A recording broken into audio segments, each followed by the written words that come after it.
And in addition to our chair being with us today, we certainly want to acknowledge our former chair as well as our guest with us today from OSTP, Kay Kazumi. So I do want to welcome everybody to today's open meeting of the NSB-NSF Commission on Merit Review.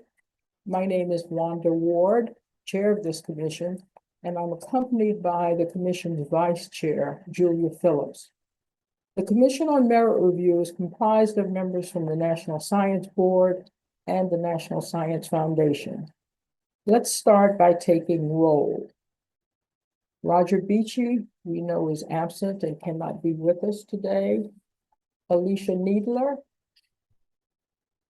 perhaps will be joining us later. Matt Malkin. Here. Sarah K. McDonald. Here. Julia Phillips. Here. Scott Stanley. Here. And Kayvon Stassen. Here. Our NSBO liaisons are Portia Flowers, Ann Bushmiller, Alexandra Sochel, Reba Bandapadai, and Faith Hickson. And our executive secretary is John Adamick.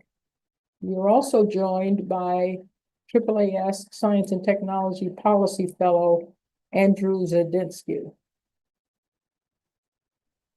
The NSB-NSF Commission on Merit Review has had a very busy schedule over the past several months, and we're looking forward to sharing our preliminary implementation and accountability guidance with you today.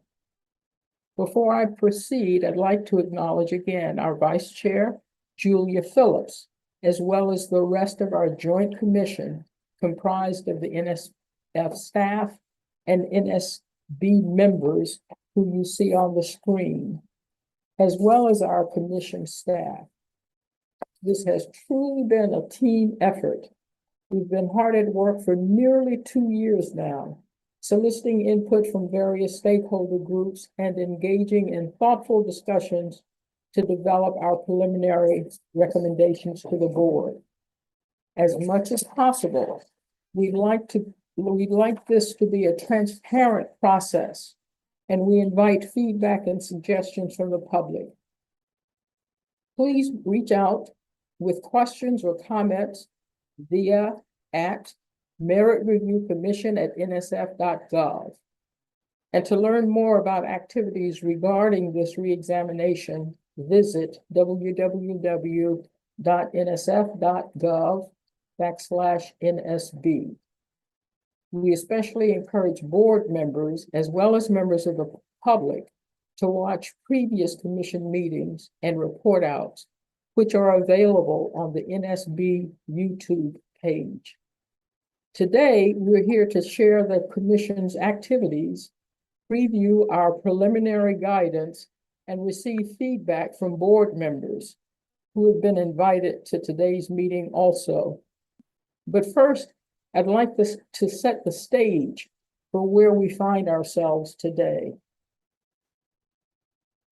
After the proposal evaluation criterion of scientific merit was established in 1951, the board approved varying numbers of additional criteria for academic research, marking an emergence of benefits to society as a critical component of federally funded research. The number of these criteria has changed several times over the decade, but has been two: that of intellectual merit, or IM, and broader impacts, or BI, since 1993, when Congress passed the Government Performance and Results Act, or GPRA. GPRA mandated the tying of agency goals and strategies specifically to performance outcomes.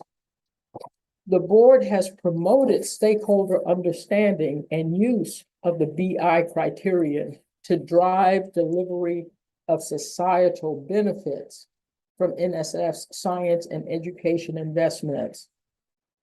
As stewards of the merit review policy and process, at the end of 2022, the board determined that the time was right for another reexamination and established the Commission on Merit Review, more than 12 years after its last comprehensive assessment. In those 12 years, in part, in response to the Compete Acts of 2010, NSF has changed its approach to BI, including building capacity, scholarship, partnerships, and engagement through its support for the Center for Advancing Research Impact in Society, or ARIS, and its predecessor, National Alliance for Broader Impacts, or NABI. While the number of criteria used in the merit review process has changed over the years, as I said a moment ago, the overall objective of these criteria has largely remained the same, which is to advance the agency's statutory mission, to promote the progress of science, to advance the national health, prosperity, and welfare, to secure the national defense, and for other purposes. These are the first words in the NSF Act of 1950 and a key anchor for how the board interprets and assesses the merit review process. Two board-approved criteria, intellectual merit and broader impacts, work together to identify proposals that will promote the progress of science and advance the nation's health, prosperity, welfare, and security. Ensuring that these criteria lead specifically to these outcomes and that we are able to measure their impact is essential. It is with this knowledge that the board established the commission in December 2022 and charged us to assess the efficacy of the current merit review policy and associated criteria and processes at supporting NSF's mission to create new knowledge, fully empower diverse talent to participate in STEM, and benefit society by translating knowledge into solutions. With the goal of determining the extent to which the merit review process and criteria achieve NSF's mission, and to identify what changes, if any, are needed to achieve that mission. Anchored by NSF's mission, our work has been broken down into understanding and assessing three topic areas that flow from one another: the board's merit review policy, how the board's policy is implemented by proposers, reviewers, program officers, and others, and how we know that the board's policies are successful in fulfilling NSF's statutory mission. We began our examination with policy, resulting in a set of preliminary recommendations, which we publicly shared with the board in May. Today, we will share our preliminary guidance for how NSF and NSB can implement the board's policy and hold participants in the merit review ecosystem accountable to one another and to stakeholders. And in February, we plan to bring a final list of recommendations and guidance for the board to approve. Our guidance for applying our policy recommendations is grouped into three thematic areas. First, we believe changes to how proposers, reviewers, awardees, and staff engage with merit review should implement the agency's evolving strategies in fulfilling its mission.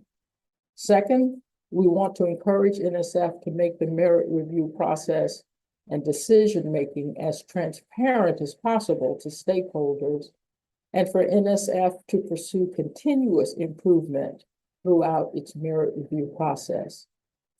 And third, we want to enhance the foundation's ability to ensure accountability of everyone involved in the merit review process to NSF stakeholders, including Congress, proposers, and the American taxpayers, who are the ultimate beneficiaries of NSF-funded research. Throughout the course of our examination, we have engaged in a multi-part information gathering process.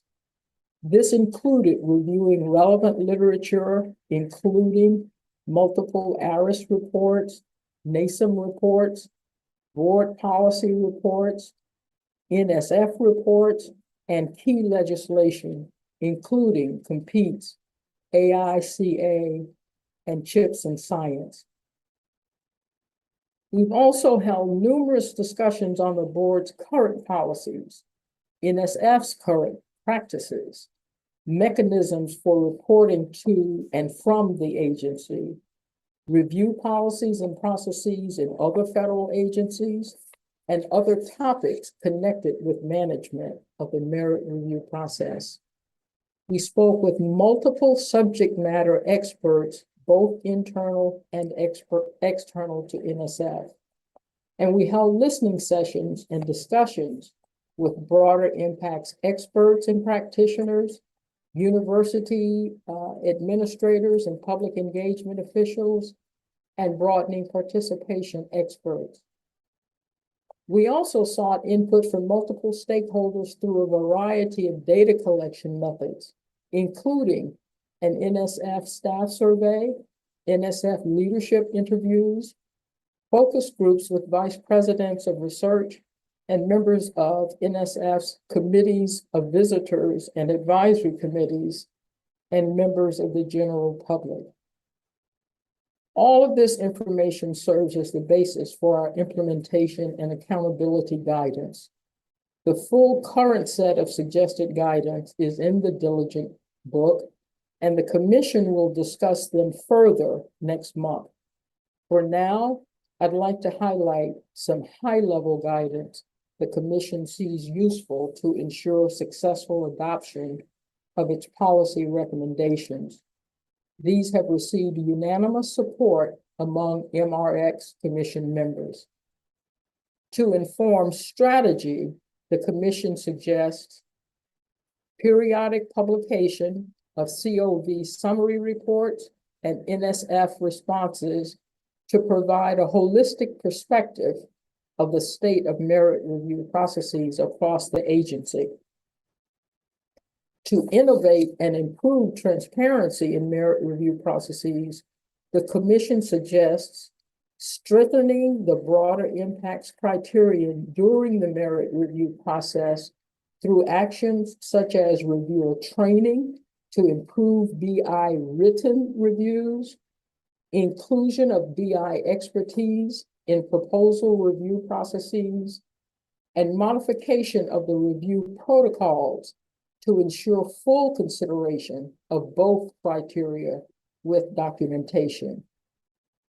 In addition, enhanced program officer training and capacity to take an active role in managing review panel discussions to address issues of inappropriate bias, and development of an internal repository of solicitation-specific guidance to help identify common themes and terminology across NSF funding opportunities.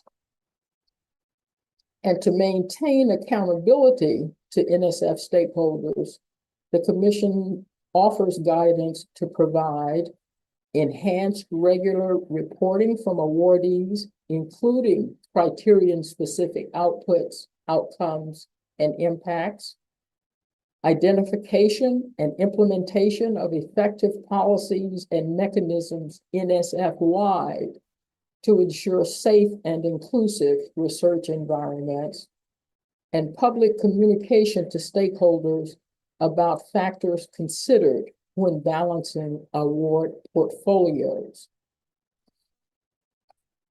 I'd like to reiterate that these are preliminary merit review implementation and accountability guidance to be considered by the board.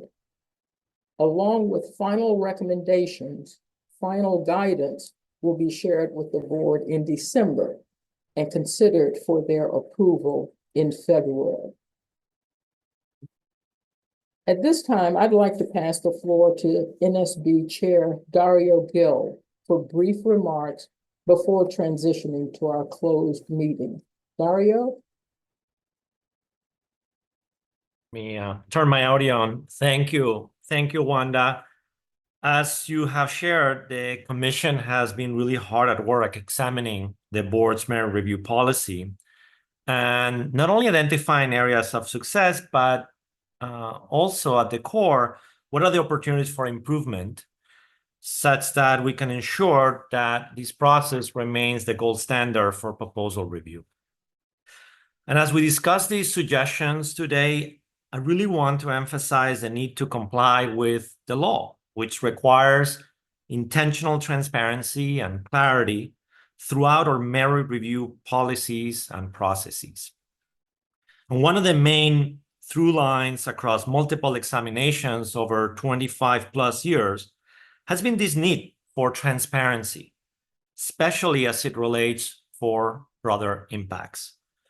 So I'm very much looking forward to today's conversation during our closed meeting and hearing more about your ideas for maintaining what I think is an excellent system for evaluating and identifying great ideas while making the revisions and adjustments necessary so that NSF can continue to deliver both new knowledge and societal benefits in response to the changing landscape and evolving national priorities. Thank you, Dario, for those clarifying remarks. Finally, I'd like to thank my colleagues, particularly our former commission chair, Stephen Willard, former commission members, consultants, subject matter experts, and staff for their time and attention to this reexamination. I have greatly appreciated your contributions, and I look forward to presenting our findings in the not-too-distant future. This concludes our business for today, and the open meeting is adjourned at 4:19 p.m.